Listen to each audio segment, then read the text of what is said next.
Hello. Today I'm going to show you 3 pictures, and I'm going to show you how easy it is for the media to manipulate our thoughts.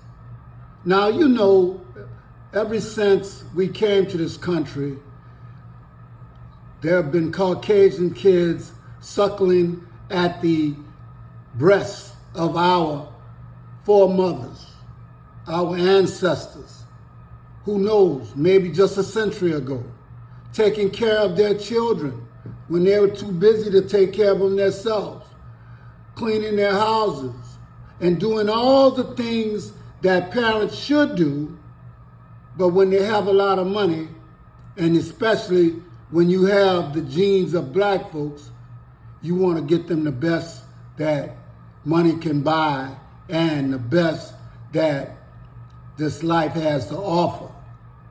We know how dominant our black genes are. And so just think of it. If you can get the nourishment of a black woman into your Caucasian kid, and you know how dominant our genes are, you know that that's the best nutrition for them. And at the same time, you don't have to take care of them, and you can go on and do other things. And this is what happened to this kid that's in this picture. But you know what happened? He was one of the ones that didn't forget about his nanny. And 30 years later, he went to Africa, he found her, and he made his life and her life a lot better.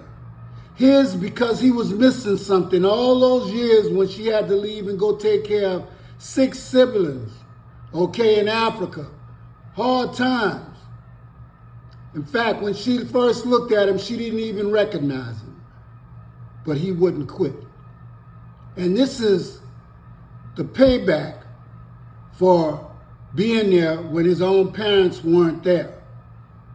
Now, this story is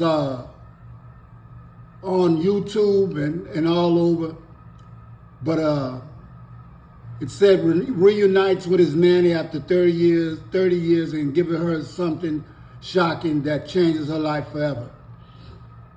Now I want to move on to something else, okay?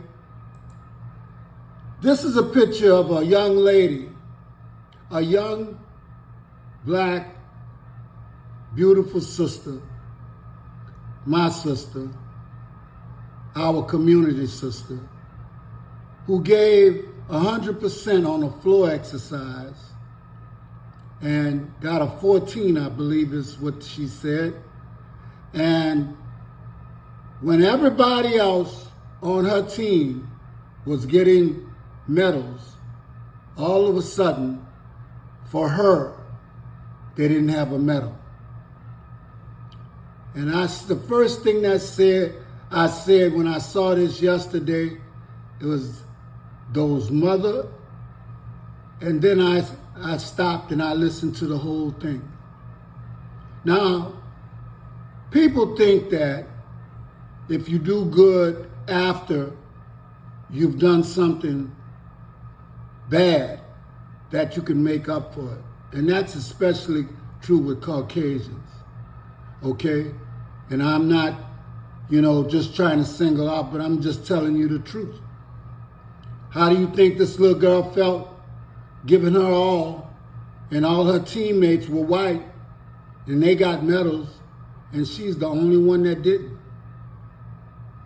Oh, but later on, when people found out about it, and her mother stood up in the stands and told everybody what she felt about it, I, for one, wouldn't have never let my daughter ever be photographed in a picture like this.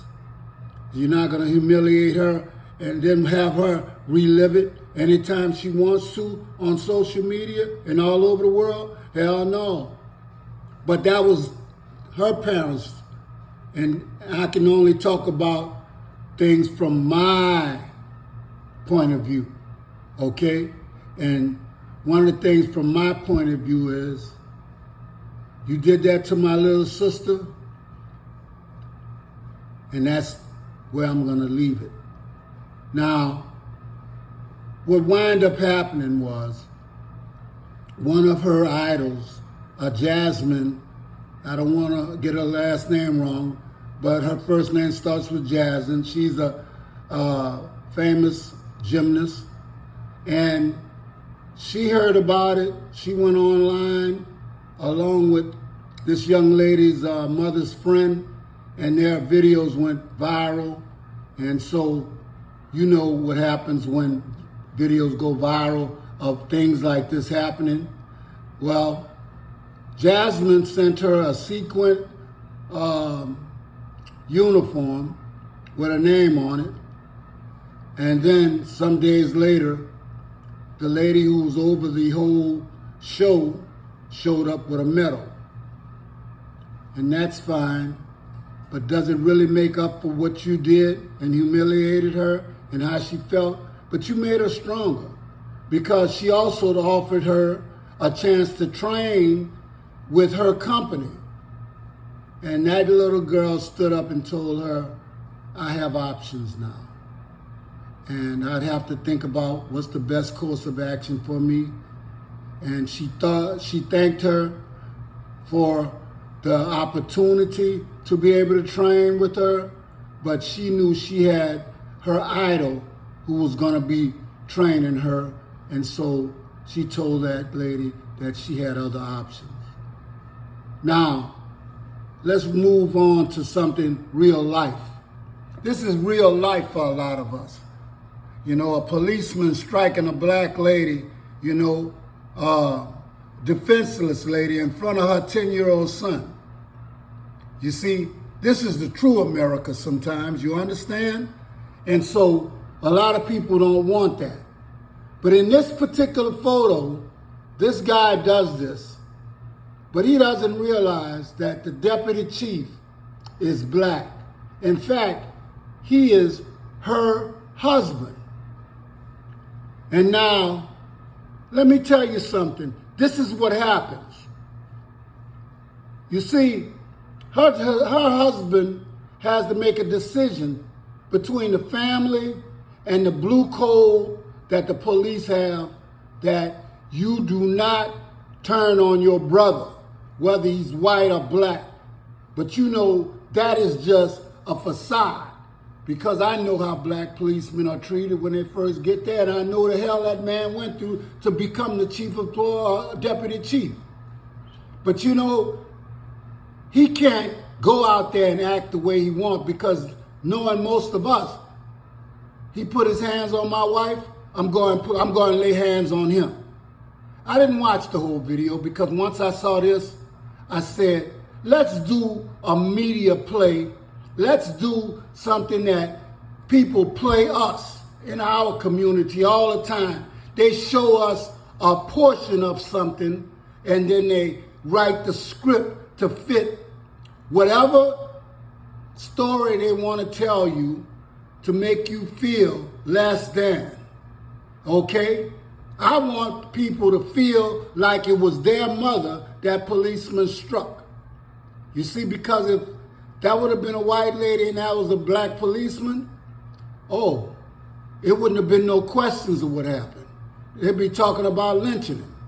Now, let's say, for instance, this black police deputy chief, he has a dilemma, okay? He has to walk a fine thread if he wants to keep his job.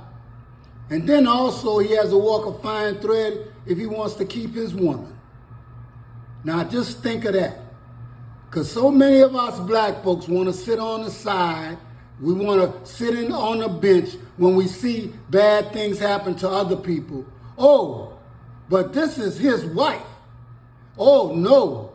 Now he's pulled into the game. And no matter what, he's going to have to make a judgment call.